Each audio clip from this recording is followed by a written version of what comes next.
ನಮಸ್ಕಾರ ವೀಕ್ಷಕರೇ, ವಿನೂತನವಾದ ವಿಶಿಷ್ಟವಾದ ಒಂದು ದೃಶ್ಯಕಾವ್ಯವನ್ನು ಫಾಕ್ಸ್ 24 ಲೈವ್ ನಿಮಗಾಗಿ ನೀಡ್ತಾ ಇದೆ.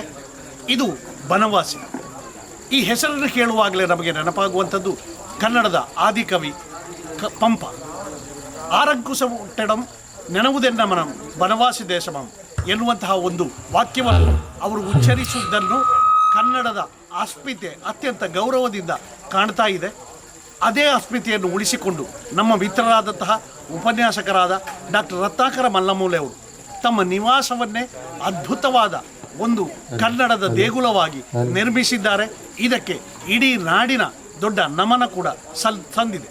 ಈ ಸಂದರ್ಭದಲ್ಲಿ ಈ ಮನೆಯನ್ನು ಅಕ್ಷರಶಃ ಒಂದು ವಿದ್ಯಾಲಯವಾಗಿ, ಒಂದು ಮಂತ್ರಾಲಯವಾಗಿ, ಒಂದು ದೇವಾಲಯವಾಗಿ ನಿರ್ಮಿಸುವಲ್ಲಿ ರತ್ನಾಕರ ಮಲ್ಲಮೂಲೆ ಮತ್ತು ಅವರ ಕುಟುಂಬದ್ದು ದೊಡ್ಡ ಯೋಗದಾನ. ಆ ನಿಟ್ಟಿನಲ್ಲಿ ಈ ಕಾರ್ಯಕ್ರಮ ಕೂಡ ಬಹಳ ದೊಡ್ಡದಾದಂತಹ ಯೋಗದಾನವನ್ನು ನೀಡ್ತಾ ಇದೆ ಅಂತ ಹೇಳುವಲ್ಲಿ ನಮಗೆ ಬಹಳ ಹೆಮ್ಮೆ ಇದೆ. ಬನವಾಸಿಯಲ್ಲೊಂದು ಬೆಳದಿಂಗಳ ಮಾತು ಎನ್ನುವಂತಹ ಒಂದು ಅದ್ಭುತವಾದಂತಹ ನಾಮಧೇಯದೊಂದಿಗೆ ಕನ್ನಡ ಅಸ್ಮಿತೆಗೆ ಕೈಗನ್ನಡಿ ಹಿಡಿಯುವಂತಹ, ವಿಶೇಷವಾಗಿ ಕಾಸರಗೋಡಿನ ಕನ್ನಡಕ್ಕೆ ಹೆಚ್ಚುವರಿ ಹೊಳಪನ್ನು ನೀಡುವಂತಹ ಒಂದು ಪ್ರಯತ್ನ ಇಲ್ಲಿ ನಡೆದಾಗ ಒಂದು ಚಾವಣಿಯಡಿಗೆ ಬಂದು ನಿಂತದ್ದು ಇಡೀ ಕಾಸರಗೋಡು.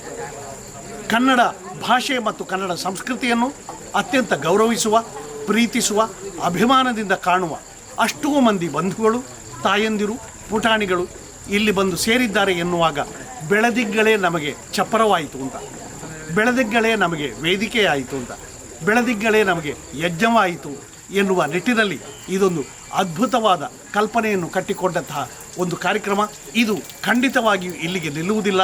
ಇದೊಂದು ಸರಣಿಯಾಗಿ, ಇದೊಂದು ಧಾರಾವಾಹಿಯಾಗಿ, ಇದೊಂದು ಪ್ರವಾಹವಾಗಿ ಮುಂದಿನ ತಲೆಮಾರಿಗೆ ಕನ್ನಡದ ಅಸ್ಮಿತೆಯನ್ನು ದಾಟಿಸುವಲ್ಲಿ ಬಹಳ ದೊಡ್ಡ ಯೋಗದಾನವನ್ನು ಕೊಡುತ್ತದೆ ಎನ್ನುವ ನಿರೀಕ್ಷೆಯೊಂದಿಗೆ ಈ ಕಾರ್ಯಕ್ರಮ ಇಲ್ಲಿ ನಡೆದಿದೆ ಎನ್ನುವಾಗ ಅನೇಕ ಮಂದಿ ಕನ್ನಡಕ್ಕೆ ಧ್ವನಿಯಾಗಿ, ಕನ್ನಡಕ್ಕೆ ಜೀವಾಳವಾಗಿ, ಕನ್ನಡಕ್ಕೆ ಒಂದು ಸ್ವಂತಿಕೆಯನ್ನು ನೀಡುವ ನಿಟ್ಟಿನಲ್ಲಿ ತಮ್ಮ ಯೋಗದಾನವನ್ನು ನೀಡಿದರು. ಅದಕ್ಕೆ ಈ ಕಾರ್ಯಕ್ರಮ ವೇದಿಕೆಯಾಯಿತು ಮತ್ತು ಸಾಕ್ಷಿಯಾಯಿತು. ಔಪಚಾರಿಕ ನೆಲೆಯಲ್ಲಿ ಕಾರ್ಯಕ್ರಮವನ್ನು ಏರ್ಪಾಡು ಮಾಡದೇ ಇದ್ದರೂ ಕೂಡ ಇಲ್ಲಿ ಔಪಚಾರಿಕ ಒಂದು ರೀತಿಯಲ್ಲಿ ಅಧ್ಯಕ್ಷರು, ಅತಿಥಿಗಳು ಎಲ್ಲರೂ ಇದ್ದಾರೆ, ಉದ್ಘಾಟಕರು. ಆದ್ದರಿಂದ ಇದೊಂದು ರೀತಿಯಲ್ಲಿ ಔಪಚಾರಿಕ ನೆಲೆಯಲ್ಲೇ ನಡೆಯುವಂಥ ಕಾರ್ಯಕ್ರಮ ಅಂತ ಹೇಳಿ ನನಗೆ ಅನ್ನಿಸ್ತಾ ಇದೆ. ಎಲ್ರಿಗೂ ನಮಸ್ಕಾರಗಳು. ಈ ಒಂದು ವಿಷಯ ಮಗು ಮೊದಲು ಕಲಿಯಬೇಕಾದ ಭಾಷೆ ಯಾವುದು, ಮಗು ಅರಳುವುದು ಯಾವ ಭಾಷೆಯ ಮೂಲಕ ಅನ್ನುವ ಒಂದು ವಿಷಯ ಬಹಳ ಮಹತ್ವದ್ದು ಮತ್ತು ಇವತ್ತು ತುರ್ತಾಗಿ ನಡೆಯಲೇಬೇಕಾದ ಒಂದು ಮಾತುಕತೆ ಅಂತ ನನಗೆ ಅನ್ನಿಸ್ತಾ ಇದೆ. ಯಾಕಂದರೆ ಭಾಷೆ ಅನ್ನೋದು ಒಬ್ಬ ವ್ಯಕ್ತಿಯ ವ್ಯಕ್ತಿತ್ವವನ್ನು ರೂಪಿಸುವಂಥದ್ದು. ಮಗು ಹುಟ್ಟಿದ ಕೂಡಲೇ ತನ್ನ ಪರಿಸರವನ್ನೆಲ್ಲ ಬಹಳ ಎಚ್ಚರಿಕೆಯಿಂದ ಗಮನಿಸ್ತದೆ. ಆ ಮೂಲಕ ಬೇರೆ ಬೇರೆ ಶಬ್ದಗಳನ್ನು ಕಲಿತಾ ಇರುತ್ತೆ ಅವಲೋಕಿಸುವುದರ ಮೂಲಕ. ಹಾಗೆ ಸಂಬಂಧವಾಚಕ ಪದಗಳನ್ನು ಕೂಡ ಕಲಿತದೆ. ಸುತ್ತಮುತ್ತಲಿರುವಂತಹ ವಸ್ತುಗಳಿಗೆ ಏನು ಹೇಳುವುದು, ತನ್ನ ಭಾವನೆಗಳನ್ನು ಹೇಗೆ ವ್ಯಕ್ತಪಡಿಸುವುದು, ತನ್ನ ಅನುಭವಗಳನ್ನು ಹೇಗೆ ಹೇಳುವುದು, ಹೀಗೆ ನಿಧಾನವಾಗಿ ಮಗು ತನ್ನ ಪರಿಸರದಿಂದ ವಿಷಯಗಳನ್ನು ಕಲಿತದೆ ಮತ್ತು ಆ ಮೂಲಕ ಒಂದು ಸಂಸ್ಕಾರವನ್ನು ರೂಪಿಸಿಕೊಳ್ಳುತ್ತೆ. ಕಾಸರಗೋಡು ಜಿಲ್ಲೆಯಲ್ಲಿ ಕನ್ನಡ ಸಾಹಿತ್ಯ, ಸಂಸ್ಕೃತಿ, ಕಲೆಗಳ ಬಗ್ಗೆ, ಅಭಿವೃದ್ಧಿ ಬಗ್ಗೆ ಗಹನವಾಗಿ ಚರ್ಚಿಸುವಂಥ ಎಲ್ಲ ಹಿರಿಯರು ಮುಂದೆ ಇದ್ದಾರೆ. ಎಲ್ಲರಿಗೂ ನನ್ನ ನಮಸ್ಕಾರಗಳು. ನಾವು ಕರ್ನಾಟಕ ಗಡಿ ಪ್ರದೇಶ ಅಭಿವೃದ್ಧಿ ಪ್ರಾಧಿಕಾರ ಕಾಸರಗೋಡು ಜಿಲ್ಲೆಯಲ್ಲಿ ನಮ್ಮ ಎಲ್ಲ ಕನ್ನಡಗಳ ಆಶೋತ್ತರಗಳಿಗೆ ಸ್ಪಂದಿಸಬೇಕು ಅಂತ ಹೇಳಿ ಸರ್ಕಾರ ಒಂದು ಸ್ಥಾಪನೆ ಮಾಡಿದ್ದಂತು. ಈಗ ನಾವು ಒಂದು ಪ್ರಥಮವಾಗಿ ನಮ್ಮ ಸ್ಥಳನಾಮಗಳು ಪಲ್ಲಟವಾಗುವ ಬಗ್ಗೆ ಪತ್ರಿಕೋದ್ಯಮದಲ್ಲಿ ಅನ್ನವನ್ನು ಕಂಡುಕೊಳ್ತಾ ಇರುವ ಒಬ್ಬ ಸಾಮಾನ್ಯ ಪತ್ರಕರ್ತ. ನನಗಿಲ್ಲಿ ಒತ್ತಡದಲ್ಲಿ ಇಷ್ಟೋ ಮಂದಿ ಮಾತಾಡಿದಾಗ ನನ್ನ ಮನಸ್ಸಿಗೆ ಬಂದ ಒಂದು ವಿಷಯ ಏನು ಅಂತಂದರೆ, ಪ್ರಾಥಮಿಕ ಶಿಕ್ಷಣ ಮತ್ತು ಮಗು ಅರಿಯುವ ಭಾಷೆ ಎನ್ನುವುದು ಬಹುಶಃ ಒಂದು ಮುಂದಿನ ಹೆಜ್ಜೆ ಅಂತ. ಅದಕ್ಕಿಂತ ಒಂದು ಹೆಜ್ಜೆ ಹಿಂದೆ ನಾವು ಇಡಬೇಕು ಅಂತ. ಮಗು ಅರಳುವ ಭಾಷೆ ಅಲ್ಲ, ತಂದೆ ತಾಯಿಗಳ ಅರಳುವ ಭಾಷೆ ಬೇಕು ಬದಲಿಗೆ. ನಮಗೆ ಮಗು ಮಾಡುವ ಭಾಷೆ ಗೊತ್ತಿದೆ, ಮಗುವನ್ನು ಅರಳಿಸುವ ಭಾಷೆ ಗೊತ್ತಿಲ್ಲ ಅಂತ. ಯಾಕೆಂತಂದರೆ ಡಾಕ್ಟರ್ ಮೋಹನ್ ಕುಂಟಾರ್ ಅವರೇ ಅದನ್ನು ಹೇಳಿದರು, ಅಥವಾ ಅದಕ್ಕಿಂತ ಮೊದಲು ಜಯದೇವ ಖಂಡಿಗೆಯವರು ಅದೇ ಮಾತನ್ನು ಹೇಳಿದರು. ಯಾಕಂದರೆ ತಂದೆ ತಾಯಿಗಳೇ ಇಂಗ್ಲಿಷ್ ಮೀಡಿಯಂಗೆ ಒಗ್ಗಿ ಆಗಿದೆ ಮಾನಸಿಕವಾಗಿ ಅಂತ ಆದಾಗ ಮತ್ತೆ ಮಕ್ಕಳು ಕನ್ನಡದಲ್ಲಿ ಕಲಿಬೇಕು ಅಂತ ಹೇಳಲಿಕ್ಕೆ ನೈತಿಕತೆ ಇಲ್ಲಿಗೆ ಬರ್ತದೆ ನಮಗೆ ಅಂತ. ಮೊದಲು ನಾವು ತಂದೆ ತಾಯಿಗಳಾಗಬೇಕು ಅಂತ. ಮೊದಲು ನಾವು ತಂದೆ ತಾಯಿಗಳಾದಾಗ ಮಕ್ಕಳನ್ನು ಹೇಗೆ ಅರಳಿಸಬೇಕು ಅಂತ ಯೋಚಿಸಬಹುದು. ಹಾಗಾಗಿ ನನಗೆ ತೋರ್ತದೆ ಅದಕ್ಕೆ ಒಂದು ಕಾರ್ಯಾಗಾರ ಬೇಕು. ಹುಟ್ಟಿಸಿ ಆಯ್ತಲ್ಲ ಮಕ್ಕಳನ್ನು, ಇಲ್ಲಿಗೆ ಬೆಳೆಸುವ ಬಗ್ಗೆ ಸ್ವಲ್ಪ ಕಾರ್ಯಾಗಾರ ಆಗಲಿ ಅಂತ. ಇಲ್ಲದೆ ಹೋದರೆ ಇದನ್ನು ಏನು ಅಂತಂದರೆ ಒಂದು ದಿವಸ ಗಂಜಿ ಊಟ ಮಾಡಲಿಕ್ಕೆ ನಾವು ಇವರಲ್ಲಿಗೆ ಬಂದಾಗ ಚರ್ಚೆ ಮಾಡಿದ್ದು ಅಂತ ಮಾತ್ರ ಆದಿತ್ತಷ್ಟೆ. ಹಾಗಾಗಿ ಇದು ತುಂಬ ಗಂಭೀರವಾದ ವಿಷಯ. ಹಾಗೆ ಅದರ ಜೊತೆಯಲ್ಲಿಯೇ ಈ ವಿಷಯವು ಸ್ವಲ್ಪ ಲಘುವಾಗಿ ನಿಮಗೆ ಕಂಡರೂ ಕೂಡ ಸ್ವಲ್ಪ ಆಳವಾಗಿ ಯೋಚಿಸಿ ಅಂತ. ತಂದೆ ತಾಯಿಗಳಿಗೆ ತಿದ್ದುಪಡಿ ಬೇಕು ಅಂತ. ಅದು ಇಲ್ಲದಿದ್ದರೆ ಇದು ಆಗುವುದಿಲ್ಲ. ಸುಮ್ಮನೆ ನಾವು ಮಾತಾಡ್ಬೋದು, ನಮಗೆ ಗೊತ್ತಿದ್ದದನ್ನೆಲ್ಲ ಹೇಳ್ಬೋದು, ಕೇಳುವುದಕ್ಕೆ ಇಲ್ಲಿ ಒಂದು 10 ಜನ ಸೇರಿದ್ದಾರೆ ಎನ್ನುವುದರಿಂದ ಹೇಳಿದ್ರಿಂದ ಏನೂ ಪರಿಣಾಮ ಆಗುವುದಿಲ್ಲ. ಪರಿಣಾಮ ಆಗಬೇಕು. ಪರಿಣಾಮವನ್ನು ಬದುಕಿನಲ್ಲಿ ತಂದು ಕೊಡುವ ತಂದೆ ತಾಯಿಗಳು ಬೇಕು. ಆ ತಂದೆ ತಾಯಿಗಳನ್ನು ತಯಾರಿ ಮಾಡಬೇಕು ಅಂತ. ಹೀಗೆ ಹೇಳಿದರೆ ನನಗೂ ಕಾಣ್ತದೆ ಕನ್ನಡ ನಾಳೆಯಿಂದ ನನ್ನ ಮಕ್ಕಳನ್ನು ನಾನು ಕನ್ನಡಕ್ಕೆ ಸೀಮಿತಗೊಳಿಸ್ತೇನೆ ಅಂತ. ಆಗ್ತದದು. ಯಾಕೆಂತಂದರೆ ಹಸಿವು, ಉದ್ಯೋಗ, ಬದುಕು ಎಲ್ಲವೂ ನಮ್ಮ ಮುಂದೆ ಉಂಟು. ಅದನ್ನು ಕೊಡುವರು ಯಾರು ಸ್ವಾಮಿ? ಅದನ್ನು ಕೊಡಬೇಕಿದ್ರೆ ಮನೆಯಿಂದಲೇ ಅದಕ್ಕಿರುವ ಸಂಸ್ಕಾರ ಬರಬೇಡುವ? ಹೊರಗಿಂದ ಯಾರೊಬ್ಬ ಗೊತ್ತಿದ್ದವ ಈಗ ಕನ್ನಡ ಮೇಷ್ಟ್ರು ಹೇಳ್ತಾರಪ್ಪ, ಸರಿ ನನ್ನ ಬದುಕನ್ನು ನಾನು ಕನ್ನಡದಿಂದ ಕಟ್ಟಿಕೊಂಡಿದ್ದೇನೆ. ಕನ್ನಡ ಪತ್ರಕರ್ತ ಒಬ್ಬ ಹೇಳ್ತಾನೆ, ಸರಿಯಪ್ಪ ನಾನು ಕನ್ನಡದಿಂದಲೇ ನನ್ನ ಬದುಕನ್ನು ಕಟ್ಟಿಕೊಂಡಿದ್ದೇನೆ. ನನ್ನ ಮಕ್ಕಳಿಗೆ ಆ ವಾತಾವರಣ ಉಂಟಾ? ಅದೇ ಕ್ಷೇತ್ರದಲ್ಲಿ ಮುಂದುವರಿಯುವ ನಮಗೇ ನಾಳೆ ಎನ್ನುವುದು ಉಂಟಾ? ಸತ್ಯಕ್ಕೂ ಹೇಳ್ತಾನೆ, ಎದೆ ಮುಟ್ಟಿ ಹೇಳ್ತಾನೆ, ಪತ್ರಿಕೋದ್ಯಮದಲ್ಲಿ ಈ ಕ್ಷಣದಲ್ಲಿದ್ದೇನೆ, ನಾಳೆ ಏನು ಯಾರಿಗೊತ್ತು? ಕನ್ನಡ ಮಾಧ್ಯಮಗಳು ಎಲ್ಲಿಗೂ ಹೋಗ್ತದೆ ಗೊತ್ತಿಲ್ಲ. ಹಾಗಿರುವಾಗ ನಾವು ನಮ್ಮ ಮಕ್ಕಳನ್ನು ಹಾಗೆ ಆಗಬೇಕು ಹೀಗೆ ಆಗಬೇಕು ಅಂತ ಹೇಳುವಾಗ ಮಕ್ಕಳು ಬೇರೆ ದಾರಿಯಲ್ಲೇ ಹೋಗ್ತಾರೆ ಎನ್ನುವಾಗ ನನ್ನ ಒಂದೇ ಒಂದು ಮೂಲಭೂತವಾದ ಒಂದೇ ಒಂದು ವಿಷಯ ಅಂತಂದರೆ ತಂದೆ ತಾಯಿಗಳಿಗೆ ಕನ್ನಡ ಅಸ್ಮಿತೆಯ ಬಗ್ಗೆ ಕವಾಯಿತು ಬೇಕು, ಕಾರ್ಯಾಗಾರ ಬೇಕು, ತರಬೇತಿ ಬೇಕು. ಇಲ್ಲದೇ ಇದ್ರೆ ನಾವು ಮಾತಾಡಿದ್ದು ಒಂದು ವೇದಿಕೆಗೆ ಮಾತ್ರ ಸೀಮಿತ ಆಗ್ತದೆ. ನಮಸ್ಕಾರ. ಕಂದಾಯ ಇಲಾಖೆಯಲ್ಲಿ ಸುಮಾರು 33 ವರ್ಷಗಳಿಂದ ಕೆಲಸ ಮಾಡಿ ಉಪಜಿಲ್ಲಾಧಿಕಾರಿ ನಿವೃತ್ತಿಯಾಗಿದ್ದೇನೆ. ನನ್ನ ಹತ್ರ ಕುಳಿತವರು VG, ನನ್ನ ಆತ್ಮೀಯ ಗೆಳೆಯರು. ಈ ಬನವಾಸಿಯ ಈ ಮನೆ ಇದರ ಕಾರ್ಯಕ್ರಮಕ್ಕೆ ಬರಬೇಕಾಗಿತ್ತು. ಆದರೆ ಏನೋ ಕೆಲವಾರು ತೊಂದರೆಗಳಿಂದ ಬರಲಿಕ್ಕಾಗಲಿಲ್ಲ. ಇದು ನಾನು ಪ್ರಪ್ರಥಮವಾಗಿ ಇಲ್ಲಿ ಬರೋದು. ಈ ರೀತಿ ಇಲ್ಲಿಗೆ ಬರಲಿಕ್ಕೆ ಒಂದು ಅವಕಾಶವನ್ನು ಕೊಟ್ಟ ರತ್ನಾಕರ್ ಮೂಲವರಿಗೆ ಪತ್ರಪೂರ್ವಕ ಧನ್ಯವಾದವನ್ನು ಹೇಳ್ತಿದ್ದೇನೆ. ಇಲ್ಲಿ ಆ್ಯಕ್ಚುಲಿ ನಾನು ಇವತ್ತು ಬಂದದ್ದು ಇದ್ರ ಬಗ್ಗೆ ಮಾತಾಡಲಿಕ್ಕಲ್ಲ. ನಮ್ಮದೊಂದು ಗೊತ್ತಲ್ಲ, ಈ ಕಾಸರಗೋಡಿನಲ್ಲಿ ಹಲವಾರು ಸ್ಥಳ ನಾಮಗಳ ಒಂದು ವ್ಯತ್ಯಾಸ ಆಗ್ತಾ ಬರ್ತಾ ಇದೆ. ಅದರ ಬಗ್ಗೆ ನಾನು ಕೂಡ ಅದರ ಕರ್ನಾಟಕ ಪ್ರಾಧಿಕಾರದಿಂದ ನನ್ನನ್ನು ಕೂಡ ಒಂದು ಸದಸ್ಯರಾಗಿ ಮಾಡಿದೆ, ನಿಮಗೆ ಗೊತ್ತುಂಟು. ಅದರ ಬಗ್ಗೆ ಒಂದು ಇವತ್ತು ಇಲ್ಲಿ ಒಂದು ಕಾರ್ಯಕ್ರಮ ಕೂಡ ಉಂಟು. ಅದರ ಬಗ್ಗೆ ಒಂದು ಮುಕ್ತವಾಗಿ ಚರ್ಚೆ ಮಾಡಲಿಕ್ಕೆ ನಾನು ಕೂಡ ಬಂದೆ. ಅದರ ಪ್ರಥಮ ಮೀಟಿಂಗ್ ಇಲ್ಲಿ ಈ ನಾವೆಲ್ಲ ಮಾತಾಡಿದ್ದೇವೆ ಪ್ರಾಥಮಿಕ ಶಿಕ್ಷಣ ಮತ್ತೆ ಮಗು ಅರಳುವ ಭಾಷೆಗಳು. ನನ್ನ ಮಟ್ಟಿಗೆ ಹೇಳಿದ್ರೆ ಒಂದು ಮಗು ಜನಿಸಿದಾಗದಕ್ಕೆ ಭಾಷೆ ಇಲ್ಲ. ಅದು ಕಲಿಯೋ ಭಾಷೆ ಯಾವುದಂದ್ರೆ ಅದರ ತಂದೆ ತಾಯಿಗಳ ಭಾಷೆ, ಅದರ ಸಂಸ್ಕಾರದೊಂದಿಗೆ ಬರುವ ಭಾಷೆ. ಆ ಭಾಷೆಯನ್ನು ಮಗು ಕಲಿಯುವುದು. ಯಾಕೆಂದ್ರೆ ನನ್ನನ್ನು ಎಕ್ಸಾಂಪಲ್ ತೆಗೆದ್ರೆ ನಾನು 5 ವರ್ಷದವರೆಗೆ ಕಲ್ತದ್ದು ತುಳು. ಈ ತುಳು ಕಲಿತ ಒಂದು ದಿವಸ ನನ್ನನ್ನು ತಗೊಂಡು ಹೋಗಿ ಒಂದು ಕನ್ನಡ ಶಾಲೆಗೆ ಹಾಕಿದ ಕೂಡಲೇ ನನಗೊಂದು ಹೊಸ ಭಾಷೆ, ಹೊಸ ವಿಚಾರ, ಹೊಸ ಸಂಸ್ಕಾರ. ಅಲ್ಲಿ ನನಗೊಂದು ಕುತೂಹಲ ಬರ್ತದೆ, ಇದು ಯಾವ ಭಾಷೆ, ಏನು ಮಾಡಬೇಕು ಗೊತ್ತಿರುವುದಿಲ್ಲ. ಆದರೆ ಅದೇ ಭಾಷೆಯನ್ನು ಸ್ವಲ್ಪವಾಗಿ ನನ್ನ ತಂದೆ ತಾಯಿಯವರು ಮನೆಯಲ್ಲಿ ಮಾತಾಡ್ತಿದ್ದ ಕಾರಣ ನನಗೆ ಆ ಕುತೂಹಲ ಬರಲಿಲ್ಲ. ಯಾಕಂದ್ರೆ ನಾವು ಎಲ್ಲ ಭಾಷೆಯನ್ನು ಒಂದೇ ರೀತಿ, ಅದರಲ್ಲಿ ಯಾವುದು ನನ್ನ ಭಾಷೆ ಮೇಲೆ, ನನ್ನ ಭಾಷೆ ಕೆಳಗೆ ಅಥವಾ ಇತರರ ಭಾಷೆ ಮೇಲೆ ಇಲ್ಲಿ ಕೆಲವು ಮಲಯಾಳದಲ್ಲಿ ಒಂದು ಡೈಲಾಗ್ ಉಂಟು, ಮನುಷ್ಯ ನಿಮ್ಮ ಮನಸ್ಸಿಲಾಗದ ಭಾಷೆಯಲ್ಲಿ ಸಂಸಾರಿಕೇಳಿ. ಇದು ಹಲವಾರು ಸಲ ಮೀಟಿಂಗ್ ನಲ್ಲಿ ನಾನು ಮಾತಾಡಿದ ನನಗೆ ಸಿಕ್ಕಿದ ಉತ್ತರ. ಕ್ಲಾಸ್ ಕಳಿಸಿ ಅವರಿಗೆ ದಸ್ಕತ್ ಹಾಕ್ಲಿಕ್ಕೆ ಮಾತ್ರ ಒಂದು ಕ್ಲಾಸಿಗೆ ಹೋಗ್ತಾ ಇದ್ದದ್ದು. ಒಂದು ಸಲ ನಾನು ಕೇಳಿದೆ, ಕುಂಜಮ್ಮ ಎಂತ ಈ ಪರಿಚಯ ಎಂದು ಮನೆ ಇನ್ನೆಲ್ಲ ಪಾಯಸ ಕುಡಿಚಿಲಿಕ್ಕೆ ಇರ್ತದೆ, ಇನ್ನು ಒಪ್ಪುಡನೆ ಆಗ್ತವೆ ಹೇಳಿ. ಅಂದ್ರೆ ಅದು ನಾನು ಅದನ್ನು ಜನರಲೈಸ್ ಮಾಡಿ ನೋಡಿದಾಗ ಎಲ್ಲರಿಗೂ ಎಲ್ಲ ಕಡೆ ಅಷ್ಟೇ ವೇಸ್ಟ್. ಆದ ಕಾರಣ ಇವರು ಹೇಳಿದ್ದು ಸರಿಯಲ್ಲ ನನ್ನ ಅಭಿಪ್ರಾಯ. ಯಾಕಂದ್ರೆ ನೀವು ಮುಕ್ತವಾಗಿ ಹೇಳ್ಬೇಕಂತ ಹೇಳಿದ ಕಾರಣ ಹೇಳುದಲ್ಲ ಅಲ್ಲ, ಅದ್ರ ನನ್ನ ಅಭಿಪ್ರಾಯ. ಅದರ ಕೋರ್ ನೀವು ಅಭಿಪ್ರಾಯ ಹೇಳೋದ್ರ ಮೈನ್ ಮುಖ್ಯವಾದ ಒಂದು ತಿಳಿಸ್ತೀರಾ? ಅಂದ್ರೆ ತಂದೆ ಮೈನ್ ಪಾಯಿಂಟಿಗೆ ತಂದೆ ತಾಯಿಗಳಿಗೆ ಇನ್ನು ಕಾರ್ಯಾಗಾರ ನೋಡುವ ಪ್ರಯೋಜನ ಇಲ್ಲ. ಯಾಕಂದ್ರೆ ಅವರ ಕಾಲ ಮುಗಿದೋಗಿದೆ. ಇನ್ನು ಮುಂದೆ ಈಗ ನೋಡಿ, ಕನ್ನಡದ ಬಗ್ಗೆ ನಾವು 50 ವರ್ಷ ಮೊದಲು ಚರ್ಚೆ ಮಾಡ್ತಾ ಇದ್ದೇವೆ, ಇನ್ನು ಕೂಡ ಒಂದು 50 ವರ್ಷ ಚರ್ಚೆ ಮಾಡ್ತಾ ಇದ್ದೇವೆ.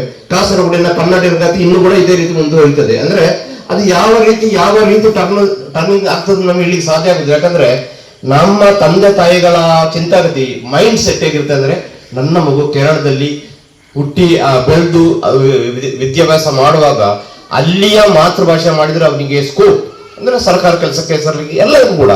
ಅದರೊಟ್ಟಿಗೆ ಇಂಗ್ಲಿಷ್ ಹೆತ್ತವರಿಗೆ ಆ ವಿಷಯ ಬಿಟ್ಟದ್ದು ಅಂತ ನೀವು ಹೇಳಿದ್ರೆ ಹೌದೌದು, ಅವರಿಗೆ ಒಂದು ಆಪ್ಷನ್ ಇರ್ತದೆ. ಅವರಿಗೆ ತನ್ನ ಮಗುವನ್ನು ಯಾವ ತನ್ನದೇ ಆದ ಮಾತೃಭಾಷೆಯಲ್ಲಿ ಕಲಿಸಬೇಕಾಗ್ತದ ಅಥವಾ ವ್ಯಾವಹಾರಿಕವಾಗಿ ಈಗಂದ್ರೆ ನಮ್ಮ ಈ ಇಡೀ ಈ ಪ್ರಪಂಚದ ಹೇಳುವುದು ನಮ್ಮ ಕೈಯೊಳಗುಂಟು. ಯಾಕಂದ್ರೆ ಯಾರು ಕೂಡ ಎಲ್ಲಿಗೂ ಕೂಡ ಹೋಗ್ಬೋದು, ಎಲ್ಲಿ ಹೋಗಿ ಕೆಲಸ ಮಾಡ್ಬೇಕು. ಸರ್ ಒಂದು ನಿಮಿಷ, ಹೆತ್ತವರಿಗೆ ಬಿಟ್ಟ ವಿಷಯ. ಹೌದು, ಮಗು ಯಾವ ಭಾಷೆಯಲ್ಲಿ ಕಲಿಬೇಕು ಹೆತ್ತವರಿಗೆ ಬಿಟ್ಟ ವಿಷಯ. ಸೊ ಓಕೆ ಸರ್, ಅಷ್ಟೇ ಅದಲ್ಲ. Okay sir, thank you. Okay sir, okay. Next ಮಾತಾಡಿ ನೀವು ಪಾಯಿಂಟಿಗೆ ಬಂದ. ಈಗಿನ ಪರಿಚಯದಲ್ಲಿ ಕಾಸರಗೋಡಿನ ಪರಿಚಯದಲ್ಲಿ ಕನ್ನಡ ಭಾಷೆಯಲ್ಲಿ ಕಲಿಯುವುದು ಬಹಳ ಕಷ್ಟದ ಸ್ಥಿತಿ ಅಂತ ನಾನು ತಿಳ್ಕೊಂಡಿದ್ದೇನೆ. ಭವಿಷ್ಯದ ದೃಷ್ಟಿಯಿಂದಲೂ ಕೂಡ ನಾನು ನನ್ನ ಅನುಭವಕ್ಕೆ ಬಂದ ವಿಷಯ ಹೇಳ್ತೇನೆ. ನನಗೆ ಮದುವೆಯಾಗಿ ಒಂದು 25-26 ವರ್ಷ ಆಯಿತು. ಮುನ್ಸಿಪ್ ಕೋರ್ಟ್ನಲ್ಲಿ ಒಂದು ಕೆಲಸಕ್ಕೆ ಹೋಗುವಂಥ ಸ್ಥಿತಿಯಲ್ಲಿ ತಾತ್ಕಾಲಿಕ ಹುದ್ದೆಗೆ EW ಸರ್ಟಿಫಿಕೇಟ್ ಬೇಕು ಅಂತ ಒಂದು ಆಜ್ಞೆ ಆಯಿತು. EW ಸರ್ಟಿಫಿಕೇಟ್ ಕೊಡಲಿಕ್ಕೆ ಅವರು ವಿಲೇಜ್ ಆಫೀಸರಿಗೆ ಅದರ ಅಧಿಕಾರಿಗಳು ಅಲ್ಲಿ ಹೋಗುವಾಗ ಸರ್ವತಾ ಕೊಡಲೇ ಇಲ್ಲ. ಯಾಕಂದ್ರೆ ನೀವು ಕರ್ನಾಟಕದಿಂದ ಬಂದವರು ಅಂತೇಳಿ 26 ವರ್ಷ ಇಲ್ಲಿ ವಾಸಿಸಿದ್ರು ಕೂಡ ಇಲ್ಲಿಯ ನೀರು ಇಲ್ಲಿಯ ಗಾಳಿಯನ್ನು ಸೇವನೆ ಮಾಡಿ ಇಲ್ಲಿಯ ಪ್ರಜೆ ಆದರೂ ಕೂಡ ಅವರು ಕೊಡ್ಲಿಕ್ಕೆ ತಯಾರಾಗಲಿಲ್ಲ. ಇದಕ್ಕೇನು ಹೇಳ್ತೀರಿ ಸರ್? ಮತ್ತೆ ಹೇಳು ಸರ್. ಚರ್ಚೆ ಇದೆಲ್ಲ ಬರ್ದಿದ್ದೇನೆ, ನೀವು ಹೇಳಿದೆಲ್ಲ ಕೂಡ ಬರ್ದಿದ್ದೇನೆ. Next Vishalaksha Puthrakala sir. ನನ್ನ ಹೆಸರು ವಿಶಾಲಾಕ್ಷ ಪುತ್ರಕಳ ಅಂತ. ನಾನು ಕೂಡಲು ಗೋಪಾಲಕೃಷ್ಣ ಹೈಸ್ಕೂಲ್ನಲ್ಲಿ ಕನ್ನಡ ಅಧ್ಯಾಪಕನಾಗಿ ನಿವೃತ್ತನಾದವ. ಈ ಹಿನ್ನೆಲೆಯಲ್ಲಿ ಈಗಾಗಲೇ ವೇದಿಕೆಯಲ್ಲಿ ಕೂತ ವಿದ್ವಾಂಸರೆಲ್ಲ ಹೇಳಿದರು ಪ್ರಾಥಮಿಕ ಶಿಕ್ಷಣ ಹೇಗೆ ಕೊಡಬೇಕು ಮತ್ತು ಮಗು ಅರಳುವ ಭಾಷೆ ಯಾವುದಾಗಬೇಕು ಅಂತ. ನನ್ನ ದೃಷ್ಟಿಯಲ್ಲಿ ಪ್ರಾಥಮಿಕ ಶಿಕ್ಷಣ, ನಾನು ಕಾಸರಗೋಡಿನಲ್ಲಿ ಜೀವಿಸುವವ, ನಾನು ಕಾಸರಗೋಡು ಕನ್ನಡ ನಾಡು ಅಂತ ತಿಳ್ಕೊಂಡವ. ಆದ್ದರಿಂದ ಕಾಸರಗೋಡು ಜಿಲ್ಲೆಗೆ ಸೀಮಿತವಾಗಿ ಹೇಳ್ತಾ ಇದ್ದೇನೆ ಅಷ್ಟೇ, ಒಟ್ಟು ಭಾರತದಾದ್ಯಂತ ಅಥವಾ ಪ್ರಪಂಚದ ಮಟ್ಟದಲ್ಲಿ ಹೇಳ್ತಾ ಇಲ್ಲ. ಕಾಸರಗೋಡು ಜಿಲ್ಲೆಯ ಕನ್ನಡಿಗನಾಗಿದ್ದುಕೊಂಡು ನನ್ನ ಅಭಿಪ್ರಾಯವನ್ನು ಪ್ರಸ್ತುತಪಡಿಸ್ತಾ ಇದ್ದೇನೆ. ಯಾಕೆಂದರೆ ನಾನು ಪ್ರಾಥಮಿಕ ಶಿಕ್ಷಣ ಈಗಾಗಲೇ ಹೇಳಿದಾಗೆ ರಾಜ್ಯ ಭಾಷೆ ಆಗಿರ್ಬೋದು. ನಾನು ಕನ್ನಡ ಇಲ್ಲಿಯ ರಾಜ್ಯ ಭಾಷೆ ಎಂದು ತಿಳ್ಕೊಂಡವ. ಇದು ಗಡಿನಾಡು ಕಾಸರಗೋಡು, ಇಲ್ಲಿಗೆ ಪ್ರತ್ಯೇಕವಾದ ಒಂದು ಸಂವಿಧಾನ ಇದೆ. ಆದ್ದರಿಂದ ಇಲ್ಲಿ ಕನ್ನಡವೇ ಇಲ್ಲಿಯ ರಾಜ್ಯ ಭಾಷೆ. ಮಲಯಾಳಿಗರಿಗೆ ಮಲಯಾಳ ಭಾಷೆ ಆಗಿರ್ಬೋದು, ಕನ್ನಡಿಗರಿಗೆ ಇಲ್ಲಿಯ ಕನ್ನಡ ರಾಜ್ಯ ಭಾಷೆ. ಆದ್ದರಿಂದ ನಾನು ಪ್ರಾಥಮಿಕ ಶಿಕ್ಷಣವನ್ನು ಕನ್ನಡದಲ್ಲೇ ಪಡೆದವ. ನನಗೆ ಯಾವ ರೀತಿಯ ತೊಂದರೆ ಆಗಲಿಲ್ಲ. 1ರಿಂದ ಪ್ರಾಥಮಿಕ ಶಿಕ್ಷಣ ಅಂತ ಹೇಳಿದ್ರೆ ಇಲ್ಲಿ ಮಗು ಅರಳುವ ಭಾಷೆ, ಇಲ್ಲಿ ಪ್ರೌಢ ಶಿಕ್ಷಣವನ್ನು ಹೇಳ್ತಾ ಇಲ್ಲ, ಪ್ರಾಥಮಿಕ ಶಿಕ್ಷಣದ ಬಗ್ಗೆ ಚರ್ಚೆ ಆಗ್ತಾ ಇರೋದು. ಆದ್ದರಿಂದ ಪ್ರಾಥಮಿಕ ಶಿಕ್ಷಣ ನನ್ನ ದೃಷ್ಟಿಯಲ್ಲಿ ಕಾಸರಗೋಡಿನಲ್ಲಿ ಕನ್ನಡದಲ್ಲೇ ಕೊಡಬೇಕು. ಅದುವೇ ಮಗುವಿನ ಭಾಷೆ ಆಗ್ತದೆ. ಯಾಕಂದ್ರೆ ಆ ಮಗು ತರಗತಿಗೆ ಬರುವಾಗ ಅಲ್ಲಿ ಕನ್ನಡವನ್ನು ಯಾವುದೇ ಮಗುವಿಗೆ ಕಷ್ಟ. ನಾನು ದೀರ್ಘಕಾಲ ಅಧ್ಯಾಪಕನಾಗಿದ್ದವ ಮತ್ತು ಪ್ರಾಥಮಿಕ ತರಗತಿಯಲ್ಲಿ ನೋಡಿದವ. ಅದರಿಂದ ನಾನು ಪ್ರಾಥಮಿಕ ಶಿಕ್ಷಣವನ್ನು ಕನ್ನಡದಲ್ಲೇ ಮಾಡಿದ ಕಾರಣ ನಾನು ಬದುಕನ್ನು ಕಟ್ಟಿಕೊಂಡಿದ್ದೇನೆ. ಅದೇ ರೀತಿಯಲ್ಲಿ ನನ್ನ 2 ಮಕ್ಕಳಿದ್ರು, ಅವರನ್ನು ಕನ್ನಡ ಮಾಧ್ಯಮದಲ್ಲೇ ಕಲಿಸಿದ್ದು, ಇಂಗ್ಲಿಷ್ ಮಾಧ್ಯಮ ಕಲಿಸಲಿಲ್ಲ. ಅವರನ್ನು 1ರಿಂದ 10ರವರೆಗೆ ಕನ್ನಡ ಮಾಧ್ಯಮದಲ್ಲೇ ಕಲಿತದ್ದು. ಅವರೀಗ ಮಗಳು, ಅವಳು ತಿಂಗಳಿಗೆ 1.5 ಲಕ್ಷ ಸಂಬಳ ಉಂಟು. ಕನ್ನಡ ಮಾಧ್ಯಮದಲ್ಲಿ ಕೂಡ್ಲು ಗೋಪಾಲಕೃಷ್ಣ ಹೈಸ್ಕೂಲ್ನಲ್ಲಿ ಕಲ್ತವಳು. ಈಗ ಮೋಹನಗೊಂಡ ಅಭಿಪ್ರಾಯ ಹೇಳಿದ್ರು, ಉದ್ಯೋಗ ಸಿಕ್ಕಬೇಕಿದ್ರೆ ವಿವಿಧ ಭಾಷೆಗಳನ್ನು ಕಲಿಬೇಕು ಅಂತ. ಮತ್ತೆ ಅದಕ್ಕೆ ಉದಾಹರಣೆಗೆ ಹೇಳ್ತಾರೆ, ನನ್ನ ಇನ್ನೊಂದು ಮಗ ಈಗ 10ನೇ ತರಗತಿಯವರೆಗೆ ಕೂಡ್ಲು ಶಾಲೆಯಲ್ಲೇ ಕಲ್ತಲ್ಲ, ಕನ್ನಡ ಮಾಧ್ಯಮ ಇಂಗ್ಲಿಷ್ ಕೂಡ್ಲು ಶಾಲೆಯಲ್ಲಿ ಅವರು ಕಲಿಯುವಾಗ ಇಂಗ್ಲಿಷ್ ಮಾಧ್ಯಮ ಇತ್ತು, ನಾನು ಕಲಿಸಲಿಲ್ಲ, ಕನ್ನಡ ಮಾಧ್ಯಮದಲ್ಲೇ ಕಲಿಸಿದ್ದು. ಈಗ ಅವರು ಸಹ್ಯಾದ್ರಿಯಲ್ಲಿ ಇಂಜಿನಿಯರಿಂಗ್ ಮಾಡ್ತಾ ಇದ್ದಾರೆ, ಈಗ 4ನೇ ವರ್ಷ.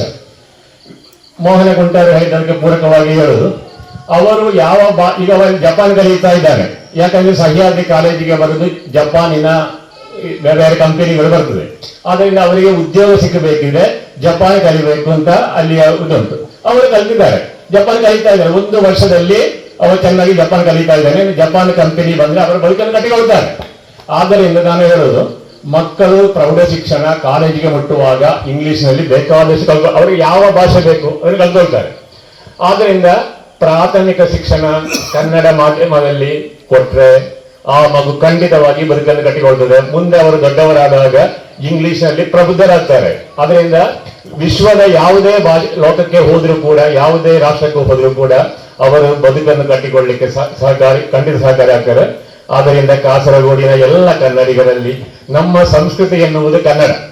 ಈ ಕನ್ನಡ ಸಂಸ್ಕೃತಿಯನ್ನು ಉಳಿಸಿಕೊಳ್ಳಲಿಕ್ಕೆ ನಾವು ಪ್ರಾಥಮಿಕ ಶಿಕ್ಷಣವನ್ನು ನಮ್ಮ ಮಕ್ಕಳನ್ನು ಮೊದಲು ಈಗಾಗಲೇ ರತ್ನಾಕರ ಸರ್ ಮೊದಲು ಹೇಳ್ತಾ ಇದ್ದಾರೆ, ನಿಮ್ಮ ಮಕ್ಕಳನ್ನು ಕನ್ನಡ ಮಾಧ್ಯಮ ಶಾಲೆಗೆ ಕಲಿಸಿ ಅಂತ. ಅದನ್ನು ಎಷ್ಟೋ ಮಂದಿ ಕಲಿಸಲಿಲ್ಲ. ವೇದಿಕೆಯಲ್ಲಿ ದೊಡ್ಡ ದೊಡ್ಡ ಭಾಷಣ ಮಾಡುವವರು ಕನ್ನಡದ ಬಗ್ಗೆ 1 ಗಂಟೆ ಭಾಷಣ ಮಾಡುವವರ ಮಕ್ಕಳು ಇಂಗ್ಲಿಷ್ ಮಾಧ್ಯಮ ಶಾಲೆಗಳಲ್ಲಿದ್ದಾರೆ. ಅದಲ್ಲ, ನಾವೆಲ್ಲರೂ ಕೂಡ ಹೃದಯದಿಂದ ಕನ್ನಡ ಬರಬೇಕು. ಪ್ರಾಥಮಿಕ ಶಿಕ್ಷಣ ಕನ್ನಡದಲ್ಲೇ ನಮ್ಮ ಮಕ್ಕಳನ್ನು ಕಲಿಸಬೇಕು. ನಾವು ಕನ್ನಡಾಭಿಮಾನ ಬೆಳೆಸಿದ್ರೆ ಮಾತ್ರ ಉಳಿದ ಮಕ್ಕಳ ಬೇರೆಯವರ ಮಕ್ಕಳನ್ನು ನೀವು ಪ್ರಾಥಮಿಕ ಶಿಕ್ಷಣವನ್ನು ಕನ್ನಡ ಮಾಧ್ಯಮದಲ್ಲೇ ನಿಮ್ಮ ಮಕ್ಕಳಿಗೆ ಕೊಡಿ ಅಂತ ಕೇಳಿಕೊಳ್ಳಿಕ್ಕೆ ಅವಕಾಶ ಆಗ್ತದೆ. ನನಗೆ ಅಂತ ಮಾತಾಡ್ಲಿಕ್ಕೆ ತುಂಬಾ ಉಂಟು, ಇಲ್ಲಿ ತುಂಬಾ ಮಂದಿ ಇದ್ದಾರೆ. ಆದ್ದರಿಂದ ಸಮಯದ ಮಿತಿಯನ್ನು ನೋಡಿಕೊಂಡು ನನ್ನ ಮಾತನ್ನು ಮುಗಿಸ್ತೇನೆ. ವಂದನೆಗಳು.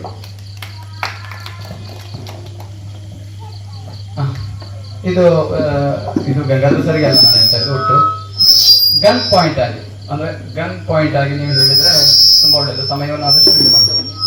ಗನ್ ಪಾಯಿಂಟ್ ಆಗಿ ಬಹಳ ಆಸಕ್ತಿದಾಯಕವಾದಂಥ ವಿಷಯ ಪ್ರಾಥಮಿಕ ಶಿಕ್ಷಣ ಹಾಗೂ ಮಗು ಅರಳುವ ಭಾಷೆ ಅಂತ ಬಂತು. ಈಗಾಗಲೇ ಹೇಳಿದವರು ಈಗ ತುಂಬಾ ವಿಚಾರಗಳನ್ನು ಹೇಳಿದ್ರು. ಒಂದು, ಪೇರೆಂಟಿಗೆ ಅಂದ್ರೆ ಅವರ ತಂದೆ ತಾಯಿಯಂದ್ರಿಗೆ ಶಿಕ್ಷಣ ಕೊಡಬೇಕು ಅಂತ ಹೇಳುವಂಥ ವಿಷಯವನ್ನು ಹೇಳಿದರು. ಅದಕ್ಕೆ ಶಶಿಧರ್ ಅವರು ಅಲ್ಲ, ಮತ್ತೆ ಶಶಿಧರ್ ಹೇಳಿದ್ರು ಕೂಡ ಪೇರೆಂಟಿಗೆ ಶಿಕ್ಷಣ ಕೊಡೋದು ಈಗಿನ ಇದಕ್ಕೆ ಸಾಧ್ಯ ಇಲ್ಲ. ಅದು ಬೀದಿಯವರಿಂದ ಅಲ್ಲ, ಪೇರೆಂಟಿಗೆ ಶಿಕ್ಷಣ ಕೊಡೋದು ಈಗ ಸಾಧ್ಯ ಇಲ್ಲ. ಪೇರೆಂಟಿಗೆ ಶಿಕ್ಷಣ ಕೊಡ್ಬೇಕು ಅನ್ನೋದು ಪೇರೆಂಟ್ಗೆ ಶಿಕ್ಷಣ ಕೊಡ್ಬೇಕು ಅಂತ ಅದ್ರ ಬಗ್ಗೆ ನಾನು ಹೇಳಿದೆ ವಿಷಯ. ಮತ್ತೆ ಇನ್ನೊಬ್ರು ಹೇಳಿದ್ರು ಅದು ಸಾಧ್ಯ ಇಲ್ಲ, ಅಗತ್ಯ ಇಲ್ಲ ಅಂತ. ಇನ್ನೊಬ್ರು ಹೇಳಿದ್ರು ಇಲ್ಲಿ ಕನ್ನಡ ಕಲಿತು ಪ್ರಯೋಜನವೇ ಇಲ್ಲ ಅಂತ ಹೇಳೋದಿದೆ. ಕಲ್ವಾಜಿಯವರು ಹೇಳಿದ್ರು ಏನಂದ್ರೆ ಇಲ್ಲಿ ಅನಿವಾರ್ಯ ಬೇರೆ ಭಾಷೆಗಳಿಗೆ ಹೋಗುದು. ಹಾಗೆ ಪುತ್ರಗಳವರು ಹೇಳಿದ್ದಾರೆ ಏನು, ಇಲ್ಲಿ ಕನ್ನಡ ಕಲಿತು ಒಳ್ಳೆಯ ಒಂದು ಸ್ಥಾನಕ್ಕೆ ಬರಲಿಕ್ಕೆ ಸಾಧ್ಯ ಆಗಿದೆ ನನ್ನ ಮಕ್ಕಳಿಗೆ ಅಂತ ಬಂತದ್ದು. ನನ್ನ ಅನುಭವ ನಾನು ಚರ್ಚೆ ಮಾಡಿದಲ್ಲ, ನನ್ನ ಪ್ರಾಥಮಿಕ ಶಿಕ್ಷಣದ ಆ ಸಂದರ್ಭದಲ್ಲಿ ನಾನು ಶಾಲೆಯಲ್ಲಿ ಅಧ್ಯಾಪಕನಾಗಿರುವಂತಹ ಸಂದರ್ಭದಲ್ಲಿ ನಾನು ಅಧ್ಯಾಪಕನಾಗಿ ಮುಖ್ಯೋಪಾಧ್ಯಾಯನಾಗಿ ನಿವೃತ್ತನಾದವ. ಇಲ್ಲಿ ಹೇಳುವಂತ ಈ ಪ್ರಾಥಮಿಕ ಶಿಕ್ಷಣವನ್ನು ನಾನು ಹೇಳಿದರೆ ಮಗುವಿನ ತಾಯಿ ಯಾವ ಭಾಷೆಯಲ್ಲಿ ಪ್ರಬುದ್ಧಳೋ ಅದೇ ಭಾಷೆಯಲ್ಲಿ ಮಗುವಿಗೆ ಶಿಕ್ಷಣವನ್ನು ಕೊಟ್ಟರೆ ಒಳ್ಳೆಯದು. ಮಾತೃಭಾಷೆಯಿಂದ ಮನೆಯಲ್ಲಿ ಆಗ್ಬೇಕು ಅಂತಲ್ಲ, ಆ ತಾಯಿ ಯಾವ ಭಾಷೆಯಲ್ಲಿ ಅವ್ರು ಚೆನ್ನಾಗಿ ಇಂಗ್ಲಿಷ್ ಮಾತಾಡಲಿಕ್ಕೆ ಗೊತ್ತಿದ್ರೆ ಮಗುವಿಗೆ ಇಂಗ್ಲಿಷ್ ಮೀಡಿಯಂ ಕಲಿಯೋದಕ್ಕೆ ಏನು ತೊಂದರೆ ಇಲ್ಲ. ಮಲಯಾಳದ ಮಾತಾಡಲಿಕ್ಕೆ ಗೊತ್ತಿದ್ರೆ ಮಲಯಾಳದಲ್ಲೂ ಕಲಿಸ್ಬೋದು. ಕನ್ನಡವೇ ಕಲಿಸಲಿಕ್ಕೆ ಚೆನ್ನಾಗಿ ಗೊತ್ತಿರೋದಾದ್ರೆ, ಕಲಿಯಲಿಕ್ಕೆ ಮಾತಾಡಲಿಕ್ಕೆ ಗೊತ್ತಿರೋದಾದ್ರೆ ಆ ಮಗುವಿಗೆ ಕನ್ನಡ ಮೀಡಿಯಂನಲ್ಲಿ ಕಲಿಸುವುದು ಒಳ್ಳೆಯದು. ಯಾಕೆಂದ್ರೆ ಆ ಬೆಳೆಯುವಂತ ಹಂತದಲ್ಲಿ ಆ ಮಗುವಿನ ಏನು ಸಂವಹನ ಇದೆಯಲ್ಲ, ಸಂವಹನ ಸಾಧ್ಯ ಆಗ್ಬೇಕು ಅಂತ ಆದ್ರೆ ಅಲ್ಲಿ ಆ ತಾಯಿ ಮಾತನಾಡುವಂತ ಭಾಷೆ ಮಗುವಿಗೆ ಅರ್ಥ ಆಗ್ತದಲ್ಲ, ಅದೇ ರೀತಿ ಉಳಿದ ಭಾಷೆಗಳು ಕೂಡ ಮಗುವಿಗೆ ಅರ್ಥ ಆಗ್ಬೇಕಾದ್ರೆ ಆ ತಾಯಿಯ ರೀತಿಯಲ್ಲಿ ಅದನ್ನು ಕಲಿಸುವಂತ ವ್ಯವಸ್ಥೆ ಬೇಕು. ಈಗ ಶಾಲೆ ನನ್ನ ಅನುಭವದಲ್ಲಿ ನಮ್ಮಲ್ಲಿ ಒಬ್ಬರು ಹೆಸರು ಹೇಳ್ಬೋದಲ್ಲ, ಯಾರು ಹೆಸರು ಹೇಳ್ಬೋದಲ್ಲ, ಸೀತಾರಾಮರಾಯ ಅಂತ ಇದ್ರು, ಮುಂಡ್ರಪಾಳಿ ಅಂತ, ಸೀತಾರಾಮರಾಯ ಮುಂಡ್ರಪಾಳಿ. ಅವ್ರಿಗೆ 2 ಮಕ್ಕಳು, ಒಂದು ಗಂಡು ಒಂದು ಹೆಣ್ಣು. ಅವರು ಇಂಗ್ಲಿಷ್ ಮೀಡಿಯಂ ಸೇರಿಸಿದ್ದಾರೆ. ಹಾಗೆ ಇಂಗ್ಲಿಷ್ ಮೀಡಿಯಂ ಸೇರಿಸಿ 1ನೇ ಕ್ಲಾಸ್ ಕಲಿದಿದೆ, 2ನೇ ಕ್ಲಾಸಿಗೆ ಹುಟ್ಟಿದ್ದಾರೆ. ಆ ಸಂದರ್ಭದಲ್ಲಿ ನಾನು ಅವರ ಮನೆಗೆ ಸೇರಿಸುವ ಮೊದಲೇ ಹೋಗಿ ಹೇಳಿದ್ದೇವೆ ತುಂಬಾ ಸಲ, ನಮ್ಮ ಶಾಲೆಗೆ ಸೇರಿಸಿ ನಮ್ಮ ಹತ್ತಿರ ಶಾಲೆ. ಆಗ ನಾನು ಕನ್ನಡವೇ ಕಲಿಬೇಕು ಅಂತ ಹೇಳುವಂಥ ಉದ್ದೇಶ ಅಲ್ಲೆಲ್ಲ ಹೇಳಿದೆ. ನಮಗೆ ನಮ್ಮ ಅಸ್ತಿತ್ವ ಅಗತ್ಯ, ಹಾಗಾಗಿ ನಿಮ್ಮಲ್ಲಿ ಮಕ್ಕಳನ್ನು ತರಲೇಬೇಕು. ಹಾಗಾಗಿ ನಾವು ಹೇಳಿದೆವು. ಆಗ ಅವರು ಅಷ್ಟು ಆಸಕ್ತಿ ತೋರಿಸಲಿಲ್ಲ. ಪುನಃ 2ನೇ ವರ್ಷ ಹೋದರು. ಇನ್ನಾದ್ರೂ ತೊಂದರೆ ಇಲ್ಲ, ಅವರು UKG ಆಗಿ 1ನೇ ಕ್ಲಾಸ್ ಆಗಿದೆ, ಆ ನಂತರ ನಮ್ಮ ಶಾಲೆ ಕಲಿಸಿ ಅಂತ ಹೇಳಿದ್ದಾರೆ. ಆಗ ನನ್ನ ಅಣ್ಣಂದಿರೆಲ್ಲ ಮುಂಬೈಯಲ್ಲಿ ಇರ್ಬೋದು, ತಮ್ಮಂದಿರೆಲ್ಲ ಮುಂಬೈಯಲ್ಲಿ ಇರ್ಬೋದು, ಅವರೆಲ್ಲ ಇಂಗ್ಲಿಷ್ ಮೀಡಿಯಂನಲ್ಲಿ ಕಲಿಯೋದು. ಹಾಗಿರುವಾಗ ನನಗೆ ಅದೊಂದು ತನ್ನ ಪ್ರೆಸ್ಟೀಜಿಗೆ ಸ್ವಲ್ಪ ತೊಂದರೆ ಆಗ್ತದೆ. ಹಾಗೆ ನಾನು ಇಂಗ್ಲಿಷ್ಗೆ ಸೇರಿಸಿದ್ದು ಅಂತ. ಮತ್ತೆ ಅವರ ಮಿಸ್ಸಸ್, ಅವರ ಯಾರು ಶ್ರೀಮತಿಯವರಿಗೆ ಸ್ವಲ್ಪ ಮನಸ್ಸಿತ್ತು ಕನ್ನಡದಲ್ಲಿ ಇಂಗ್ಲಿಷ್ ನಮ್ಮ ಶಾಲೆಗೆ ಕಲಿಸುವ ಇಂಗ್ಲಿಷ್ ಬೇಡ ಅಂತ. ಇವರನ್ನು ಮತ್ತು ನಾವು ಒತ್ತಾಯ ಮಾಡಿ ಒಪ್ಪಿಸಿ ನಮ್ಮ ಶಾಲೆಗೆ ಸೇರಿಸಿದರು. ಸೇರಿಸಿ ಆ ಮಕ್ಕಳು ನಮ್ಮ ಶಾಲೆಯಲ್ಲಿ ಪ್ರಾಥಮಿಕ ವಿದ್ಯಾಭ್ಯಾಸ ಪಡೆದು ಆನಂತರ ಅಗಲಪಾಡಿ ಅನ್ನಪೂರ್ಣೇಶ್ವರ ಹೈಸ್ಕೂಲ್ನಲ್ಲಿ ಅವರು ಕಲಿತು ಇವತ್ತು ಅವರು ಹೋಗಿ MBBS ಆಗಿ MD ಮಾಡ್ತಾ ಇದ್ದಾರೆ, MD ಕಲಿತಾ ಇದ್ದಾರೆ, ಪುನಃ ಇಂಜಿನಿಯರಿಂಗ್ ಮಾಡ್ತಾ ಇದ್ದಾರೆ. ಇಂಜಿನಿಯರಿಂಗ್ ಕಲಿತ ಆಯ್ತು, ಉದ್ಯೋಗ ಸಿಕ್ಕಿತು. ಆಗ ನಾವು ಸಾಧ್ಯ ಆಗ್ತದೆ ಅಂತ ಕನ್ನಡ ಮಾಧ್ಯಮದಲ್ಲಿ ಕಲಿತರೂ ಕೂಡ ಅವರು ಉನ್ನತ ಮಟ್ಟಕ್ಕೆ ಹೋಗಲಿಕ್ಕೆ ಅವರಿಂದ ಸಾಧ್ಯ ಆಗ್ತದೆ ಅಂತ ಹೇಳ್ತಾರೆ. ಇನ್ನೊಂದು ಹೇಳೋದ್ರಿಂದ ಏನು ಅಂದರೆ ಮಗು ಅರಳುವ ಭಾಷೆ ಅಂತ ಹೇಳಿದ್ರೆ, ನಾವೀಗ ಎಲ್ಲ ನಮ್ಮ ಇವತ್ತಿನ ಏನು ಜೀವನದ ಜಂಜಾಟಗಳು, ಉದ್ಯೋಗಕ್ಕಾಗಿ ಪರದಾಡುವಂಥ ಕಷ್ಟಗಳು ಇತ್ಯಾದಿಗಳನ್ನೆಲ್ಲ ನಾವು ದೃಷ್ಟಿಯಲ್ಲಿ ತಗೊಂಡು ಆ ಮಗುವ ಅರಳುವ ಭಾಷೆಯನ್ನು ನಾವು ಏನು ಮಾಡ್ತೇವೆ, ವಿಶ್ಲೇಷಣೆ ಮಾಡ್ತೇವೆ. ನಿಜವಾಗಿ ಮಗು ಅರಳುವ ಭಾಷೆ ಅಂತ ಹೇಳಿದ್ರೆ, ಆ ಮಗು ಸಣ್ಣ ಮಗುವಿಗೆ ಅದರದ್ದೇ ಅದೊಂದು ಭಾಷೆ ಇದೆ. ಆ ಮಗುವಿಗೆ ನೀವು ನೀರು ಅಂತ ಹೇಳೋದಕ್ಕೆ ಜಿ ಅಂತ ಹೇಳಿದ್ರೆ ಮಗು ಜಿ ಅಂತ ಹೇಳ್ತಾರೆ, ಹೇಳ್ತಾರಲ್ಲ ಅಲ್ಲ, ನೀರಿ ಅದು ಜಿ ಅಂತ ಹೇಳ್ತಾರೆ.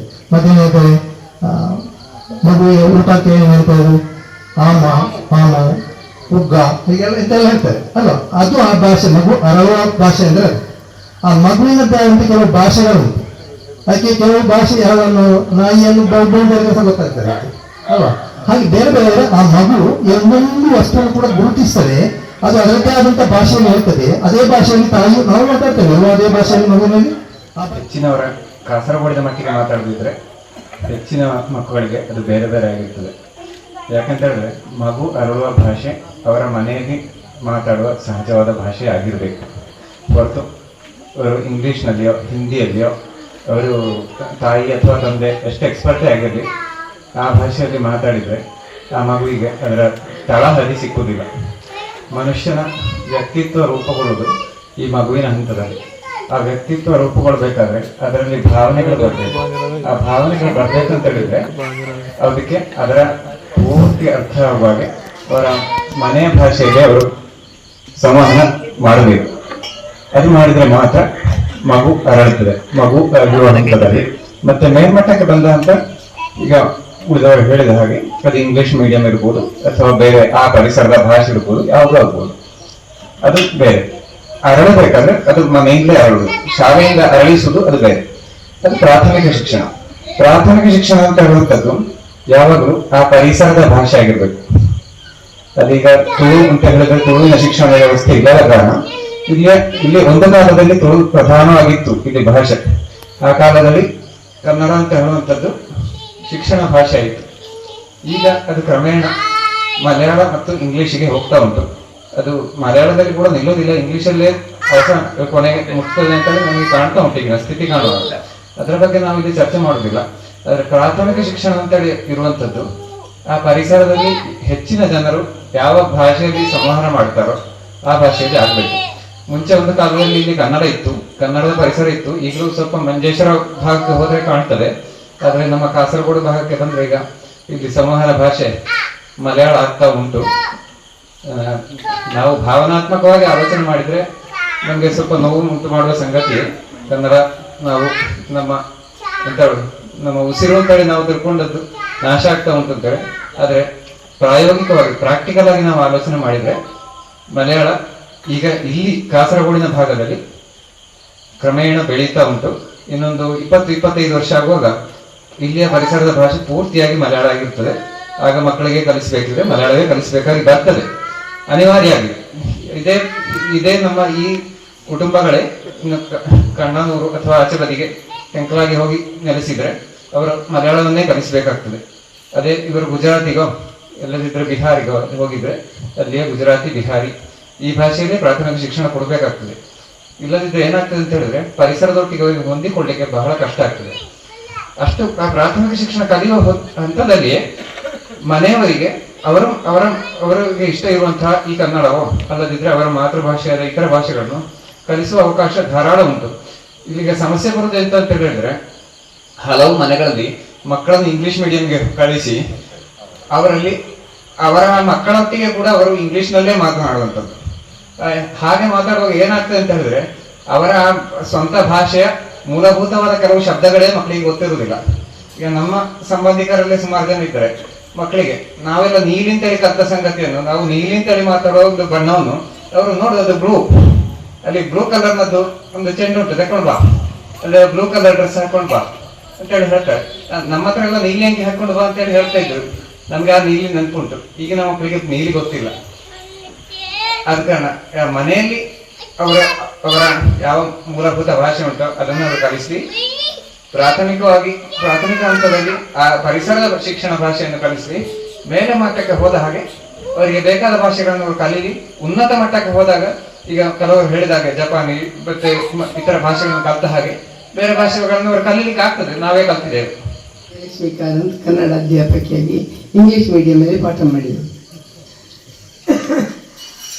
ವಿಷಯ ಈಗ ನಾವು ಹೇಳುವ ಹಾಗೆ ಮೂಲಕ್ಕೆ ಬಂದರೆ ಪ್ರಾಥಮಿಕ ಶಿಕ್ಷಣ ಮತ್ತು ಮಗು ಅರಳುವ ಭಾಷೆಯಲ್ಲಿ ಮಾತಾಡ್ತಾ ಮಗು ಮನೆಯಲ್ಲಿ ಯಾವ ಭಾಷೆ ಮಾತಾಡ್ತದೋ ಅದನ್ನೇ ಕಲಿಸ್ಬೇಕಂದ್ರೆ ಒಂದು ಪ್ರಾಥಮಿಕ ಶಾಲೆಯಲ್ಲಿ ಎಷ್ಟು ಶಿಕ್ಷಕರಿರಬೇಕು, ಎಷ್ಟು ಭಾಷಾ ಶಿಕ್ಷಕರಿರಬೇಕು, ಪ್ರಾಕ್ಟಿಕಲ್ ಯೋಚನೆ ಮಾಡಿದರೆ ಹಾಗಾಗುವುದಿಲ್ಲ ಅಂತ. ಆದ್ದರಿಂದ ಯಾವುದನ್ನ ಕಲಿಸೋದು ಅನ್ನೋ ಚರ್ಚೆ. ಮೇಡಮ್, ಒಂದು ನಿಮಿಷ, ನಾನು ನಿಮ್ಮ ಮಾತಿಗೆ ಒಂದು ಬರ್ತೇನೆ ಪೂರಕವಾಗಿ. ಈ ಮಾತೃಭಾಷೆ ಪರಿಸರ ಭಾಷೆ ಅಂತ ಇತ್ತೀಚೆಗಿನ ಎಲ್ಲ ಅಧ್ಯಯನಗಳು ಹೇಳಿವೆ. ಆದ ಕಾರಣ ನೀವು ಮಾತೃಭಾಷೆ ಅಂತ ಹೇಳುವಾಗ ನಾವು ಕೊಂಕಣಿ, ಬ್ಯಾರಿ ಅಂತ ಲೆಕ್ಕ ಹಾಕುದು ಬೇಡ. ಯಾಕಂದ್ರೆ ಇತ್ತೀಚೆಗೆ ಈ ಮಾತೃಭಾಷೆ ಅಂತ ಪರಿಕಲ್ಪನೆ 150 ವರ್ಷ ಮೊದಲಾಗುವಾಗ ಮಾತೃಭಾಷೆ ಅಂತ ಹೇಳಿದೆ. ಆದ್ರೆ ಈಗ ಹಾಗೆ ಅಲ್ಲ. ಯಾಕಂದ್ರೆ ಒಂದೊಂದು ಪ್ರದೇಶದ ಎಜುಕೇಶನ್ ಸಿಸ್ಟಮ್ ತುಂಬಾ ವಿಸ್ತಾರವಾಗಿ ಬೆಳೆದಾಗ ಇವತ್ತು 2020 NEP ನ್ಯಾಷನಲ್ ಎಜುಕೇಶನ್ ಪಾಲಿಸಿಲಿ ಬಹಳ ಸ್ಪಷ್ಟವಾಗಿ ಮಾತೃಭಾಷೆ ಪರಿಸರ ಭಾಷೆ ಪ್ರಾದೇಶಿಕ ಭಾಷೆ ಅಂತ ಸ್ಪಷ್ಟವಾಗಿ ಅಧ್ಯಯನ ವರದಿ ಹೇಳಿದೆ. ಅದ ಕಾರಣ ನಾವು ಈ ಮಾತೃಭಾಷೆ ಅಂತ ಹೇಳುವಾಗ ಕೊಂಕಣಿಯಲ್ಲಿ ಲಿಪಿ ಇದೆ, ತುಳುವಿಗೆ ಆ ರೀತಿಯಲ್ಲಿ ಹೋಗುವ ಅಗತ್ಯ ಇಲ್ಲ. ಸೊ ಕಾಸರಗೋಡಿನ ಮಟ್ಟಿಗೆ ಯಾವುದೇ ಮಾತೃಭಾಷೆ ಆದ್ರೂ ಕೂಡ ಕನ್ನಡ ಪರಿಸರ ಭಾಷೆ, ಕನ್ನಡ ಪ್ರಾದೇಶಿಕ ಭಾಷೆ ಮನೆಯಲ್ಲಿ ಅಷ್ಟೇ. ಕನ್ನಡ ಭಾಷೆಯಲ್ಲೇ ಕಲಿತರೆ ಯಾವುದೇ ಭಾರತೀಯ ಭಾಷೆಯ ವ್ಯಾಕರಣಕ್ಕೆ ಸಂಬಂಧ ಇದೆ. ಒಂದು ಭಾಷೆಯನ್ನ ಆಳವಾಗಿ ಕಲಿತ ಮಗು ಭಾರತೀಯ ಭಾಷೆಯನ್ನೆಲ್ಲವನ್ನು ಕನೆಕ್ಟ್ ಮಾಡಿ ಕಲಿಯಲಿಕ್ಕಾಗ್ತದೆ. ಅದು ಒಂದು ದೊಡ್ಡ ಸಂಪಾದಿಸುವಂತ ಒಂದು ಟ್ಯಾಕ್ಟಿಕ್ಸ್ ಗೊತ್ತಿದ್ರೆ ಮಗು ಕನ್ನಡ ಭಾಷೆಯ ಮೂಲಕವೇ ಇತರ ಭಾಷೆಯನ್ನು ಅತಿ ಸುಲಭವಾಗಿ ಕಲಿಯಲಿಕ್ಕಾಗುತ್ತೆ. ಮಗು ಅರಳುವುದು ಅಂತ ಹೇಳಿದರೆ ಅರಳಿಸುವುದಲ್ಲ, ಅದು ನಿಧಾನವಾಗಿ ಬೆಳೀಲಿಕ್ಕೆ ಭಾಷೆಯು ಪೂರಕವಾಗಿ ಕಲಿಸುವುದು ಹೆತ್ತವರು ಮತ್ತು ಶಿಕ್ಷಕರ ಜಾಣ್ಮೆ. ಒಂದು ಭಾರತೀಯ ಭಾಷೆಯಲ್ಲಿ ಒಳಗಿಂದ ಒಳಗೆ ಇರುವ ಸಂಬಂಧಗಳು ಹೇಗೆ ಅಂದರೆ, ಸರಿಯಾಗಿ ಪಾಠ ಮಾಡುವಾಗ ನಮಗೆಲ್ಲ ಹಿಂದಿಯ ಲ್ಯಾಂಗ್ವೇಜ್ ಇನ್ನೊಂದು ಎಲ್ಲವನ್ನು ಕಲಿಸ್ಲಿಕ್ಕಾಗ್ತದೆ. ಮತ್ತೆ ಇನ್ನೊಂದು ಏನಂತ ಹೇಳಿದ್ರೆ, ಭಾಷೆ ಮುಂದೆ ಹೋದಾಗ ನಮಗೆ ಉದ್ಯೋಗಕ್ಕೆ ಬೇಕು, ಅದೆಲ್ಲ ಹೇಳು ಸುಮ್ಮನೆ. ಯಾಕೆಂದ್ರೆ ಈಗ ಎಷ್ಟು ಟೆಕ್ನಾಲಜಿ ಮುಂದೆ ಹೋಗಿದೆ ಅಂತ ಹೇಳಿದ್ರೆ, ಅವನು ಯಾವುದೇ ಭಾಷೆಯಲ್ಲಿ ಮಾತಾಡಿದ್ರು ಇನ್ನೊಂದು ಕ್ಷಣದಲ್ಲಿ ಅದು ಬೇಕಾದ ಭಾಷೆಗಳಿಗೆ ಟ್ರಾನ್ಸ್ಲೇಟ್ ಮಾಡಿ ಸಿಗ್ತದೆ. ಆದ್ರಿಂದ ಭಾಷೆಯಿಂದಾಗಿ ನಾವು ಯಾವ ದೇಶಕ್ಕೆ ಹೋದರೂ ಕಷ್ಟಪಡಬೇಕಾದ ಅವಶ್ಯಕತೆ ಇಲ್ಲ, ಖಂಡಿತ ಇಲ್ಲ. ಈಗ ನಾನು ಕನ್ನಡವೇ ಕಲ್ತರೆ ಮುಂದೆ ಏನು ಅನ್ನೋ ಪ್ರಶ್ನೆ ಇಲ್ಲವೇ ಇಲ್ಲ. ಮತ್ತೆ ಎಲ್ಲಿ ಹೋದರೂ ನಮ್ಗೆ ಇಂಗ್ಲಿಷ್ ಬೇಕಾಗುತ್ತೆ. ಸಂವಹನಕ್ಕೆ ಇಂಗ್ಲಿಷ್ ಗೊತ್ತಿಲ್ಲದೆ ಇದ್ರು ಇಡೀ ಜಗತ್ತು ಸುತ್ತಿ ಬಂದವರು ಅನೇಕರಿದ್ದಾರೆ. ಭಾಷೆಗೆ ಖಂಡಿತವಾಗಿಯೂ ಮಾನವೀಯ ಭಾಷೆಗೆ ಯಾವ ತೊಂದರೆಯೂ ಬರೋದಿಲ್ಲ. ನಾವು ಸುಮ್ಮನೆ ಹೇಳೋದು ಯಾಕೆಂದ್ರೆ, ನನಗೆ ಟಿಬೆಟಿಗೆ ಹೋದೆ, ಅಲ್ಲಿ ಅವ್ರಿಗೆ ಇಂಗ್ಲಿಷ್ ಬರೋದೇ ಇಲ್ಲ. ಅಲ್ಲೆಲ್ಲ ವ್ಯವಹಾರ ಮಾಡಿ ಬಂದಿದ್ದೇವೆ. ನಾವು ಚೈನಾಕ್ಕೆ ಹೋದ್ರೆ ಅವ್ರಿಗೆ ಇಂಗ್ಲಿಷ್ ಬರೋದಿಲ್ಲ. ನಾವು ಅಲ್ಲಿ ವ್ಯವಹಾರ ಮಾಡಿ ಬಂದಿದ್ದೇವೆ, ಏನೂ ಆಗಲಿಲ್ಲ. ಜಪಾನ್ಗೆ ಹೋದೆ ನಾನು, ಅಲ್ಲಿ ಇಂಗ್ಲಿಷ್ ಬರೋದಿಲ್ಲ ಜನರಿಗೆ, ಆದ್ರೆ ವ್ಯವಹಾರ ಮಾಡಲಿಲ್ವಾ? ಆದ್ರಿಂದ ವ್ಯವಹಾರಕ್ಕಾಗಿ ಇಂಗ್ಲಿಷ್ ಭಾಷೆ ಅಲ್ಲ, ನಮಗೊಂದು ಹಿಡಿದಿದೆ ಅದು ಭ್ರಮೆ ಅಷ್ಟೇ. ಮತ್ತೆ ಕನ್ನಡವೇ ಆಗಲಿ, ಯಾವ ನಮ್ಮ ಪ್ರಾದೇಶಿಕ ಭಾಷೆಯಾದ ಕನ್ನಡದಲ್ಲಿ ಪ್ರಾಥಮಿಕವಾಗಿ ಮಗು ಚೆನ್ನಾಗಿ ಕಲಿತೆ ಮತ್ತೆ ಅದರ ಆ ಅಡಿಪಾಯದ ಮೇಲೆ ಮಗು ಯಾವ ಭಾಷೆಯನ್ನು ಅತಿ ಸುಲಭವಾಗಿ ಕಲಿತದೆ.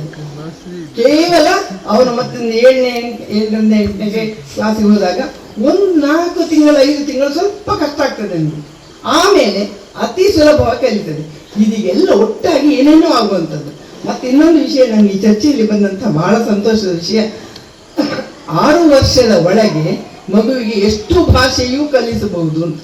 ಖಂಡಿತ ಹೌದು, 300 ಭಾಷೆಯನ್ನು ಕಲಿಸಿ ಪ್ರಯೋಗ ಮಾಡಿ ಯಶಸ್ವಿಯಾದವರು ತುಂಬ ಮಂದಿ ಇದ್ದಾರೆ, ವೈಜ್ಞಾನಿಕವಾಗಿ ಅದನ್ನು ಮಾಡಿದ್ದಾರೆ. ಆದರೆ ಅದಷ್ಟನ್ನು ನಾವು ಕಲಿಸಲಿಕ್ಕೆ ಆಗದೇ ಇದ್ದರೂ ನಾವು ಒಂದನ್ನು ಗಟ್ಟಿಯಾಗಿ, ಒಂದು ನೆಲೆಯನ್ನು ಗಟ್ಟಿಯಾಗಿ ಮಾಡಿದರೆ ಆಮೇಲೆ ಮಗು ಯಾವ ಭಾಷೆಯನ್ನು ಕಲಿಬಹುದು.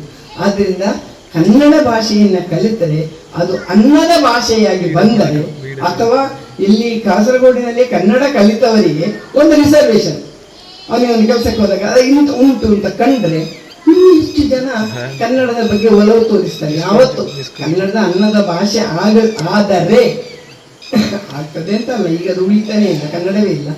ಆದರೆ ಈ ಸಮಸ್ಯೆಗಳಿಗೆ ದೊಡ್ಡ ಒಂದು ಉತ್ತರ ಸಿಗಬಹುದು. ಮತ್ತೆ ಕನ್ನಡ ಕಲಿತವರಿಗೆ ಲೋಕದಲ್ಲಿ ಎಲ್ಲಿ ಹೋದ್ರು ಏನೂ ಮಾಡ್ಲಿಕ್ಕೆ ಆಗತ್ತೆ. ಆದರೆ ಒಂದು ಮಾತ್ರ ಖಂಡಿತ ಸತ್ಯ, ಯಾವುದನ್ನೇ ಆಗಲಿ ಒಂದನ್ನು ಗಟ್ಟಿಯಾಗಿ ಕಲಿಬೇಕು, ಒಂದು ಭಾಷೆಯನ್ನ ಆಳವಾಗಿ ಕಲಿಬೇಕು. ಅದು ನಮ್ಮ ಭಾಷೆ ಕನ್ನಡ ಆಗಿದೆ. ಅಂತ ಹೇಳಿದಾಗೆ ನನಗೆ ಜಾಸ್ತಿ ಮಾತಾಡ್ಲಿಕ್ಕೆ ಬರೋದಿಲ್ಲ, ಪಾಯಿಂಟ್ ಮಾತ್ರ ಹೇಳ್ಬಿಡ್ತೀನಿ. ನಾವು ಮಕ್ಕಳಿಗೆ ಪ್ರಾಥಮಿಕ ಶಿಕ್ಷಣ ಮತ್ತು ಮಗು ಅರಳುವ ಭಾಷೆ ಅಲ್ಲ, ನಾವು ಅರಳಿಸಬೇಕಾದ ಭಾಷೆ ಯಾವುದು ಅಂತ ಹೇಳಿ ನಾವು ತೀರ್ಮಾನ ಮಾಡಬೇಕು.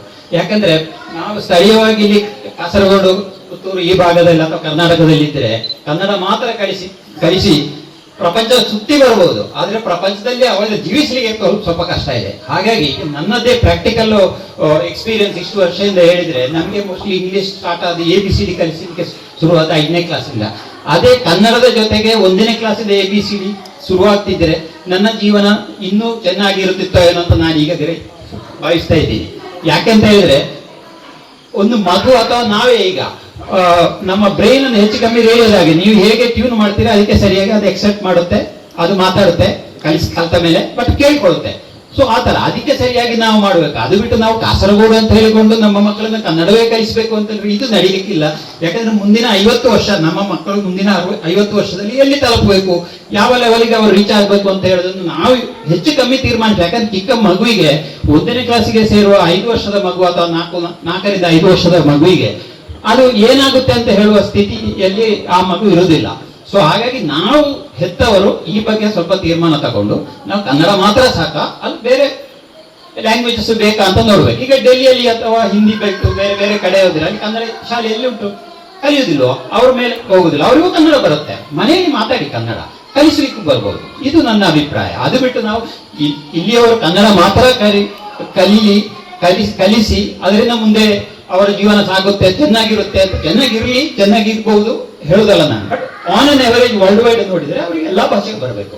ಇಂಗ್ಲಿಷು ಈಗಿನ ಕಾಲದಲ್ಲಿ ಇಂಗ್ಲಿಷು 1ನೇ ಕ್ಲಾಸ್ನಲ್ಲೇ ಕಲಿಸಲಿಕ್ಕೆ ಶುರು ಮಾಡಬೇಕು ಅಂತ ನಾನು ಹೇಳುದು. ಅದನ್ನೇ ಮೇನ್ ಆಗಿ ಮಾಡಬೇಕು ಅಂತ ನಾನು ಹೇಳೋದಿಲ್ಲ. ಕನ್ನಡ ಜೊತೆಗೆ ಅಥವಾ ಆಯಾಯ ರೀಜನಲ್ ಲ್ಯಾಂಗ್ವೇಜ್, ಈಗ ಕಾಸರಗೋಡಾದಾಗ ನಾವು ಕನ್ನಡದ ಬಗ್ಗೆ ಮಾತಾಡ್ತೀವಿ, ಅತ್ಲಾಗಿ ತಿರುವನಂತಪುರ ಇದ್ರೆ ಕನ್ನಡ ಬಗ್ಗೆ ಮಾತಾಡ್ಲಿಕ್ಕೆ ಇಲ್ಲ, ಅಲ್ಲಿ ತಮಿಳು ಅಥವಾ ಮಲಯಾಳ ಬಗ್ಗೆ ಮಾತಾಡ್ತಾರೆ. ಸೊ ಆ ತರ ಅದನ್ನು ನೋಡಿಕೊಂಡು ಮುಂದುವರಿಸಬೇಕು ಅಂತ ನನ್ನ ಒಂದು ಸಣ್ಣ ಅಭಿಪ್ರಾಯ. ಸರ್ ಹೇಳಿದ ವಿಷಯದಲ್ಲಿ 2 ಇದನ್ನು ಈಗಲೇ ಹೇಳಿಬಿಡು. ಒಂದು, ದೇಶದಾದ್ಯಂತ ಹೋಗುವವರು ಕನ್ನಡ ಮಾಧ್ಯಮ ಕಲಿತರೆ ಹೇಗೆ ಅಂತ, ಅದಕ್ಕೆ ಕೇಂದ್ರ ಸರ್ಕಾರ ಸೆಂಟ್ರಲ್ ಸ್ಕೂಲ್ ಅನ್ನು ಮಾಡಿದೆ.